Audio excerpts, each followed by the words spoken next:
Hi, I'm Congressman John Garamendi, and this is the second installment of my weekly update on what Congress has been doing to you, maybe for you, but right now mostly to you. Let's consider what happened actually 2 weeks ago. You see, last week we were out of session, nobody was around here, and so basically the nation was safe. But 2 weeks ago, they managed to pass a resolution that would wipe out a very, very important gun protection. It required that the Department of the Social Security Agency enter into the national database before you could buy a gun, all of those people that were deemed to be incompetent of taking care of themselves. And so the president signed that just 2 days ago, and now that protection for you and your neighborhood is gone. We really ought to have some serious vetting for people who are crazy before they could buy a gun. But hey, not anymore.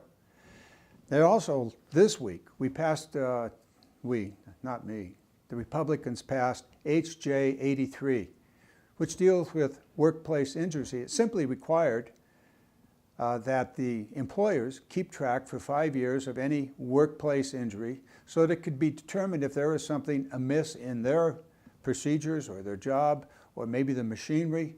But now that protection for you and everybody else is gone.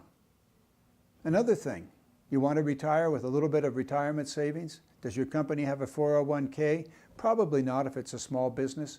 So the state of California set up their own retirement program that you could, if you wanted to, participate in, and your employer, if he or she wanted to, they could participate in, so that there would be a retirement savings account set up. It would be safe. The state would manage that. Money like CalPERS or CalSTRS would manage it. So, in its infinite wisdom, Congress said, no, we don't think you ought to have your own retirement program, even though it's voluntary, even though it's not required that the government or the business participate. Gone, not going to be available. That passed the House of Representatives over to the Senate. We'll see, undoubtedly, the president will sign that. And one more thing that was available to you to protect you in your retirement years, gone, done, not available. There are several other things that are out there that we ought to talk about, but I want to shift gears here to something else. And that's some of the work that I'm doing, because I think we can really do something that's important for you in your communities. You got kids that are in school? Where'd that food come from that's being served in the lunch counter? Is it American food or is it Chinese food?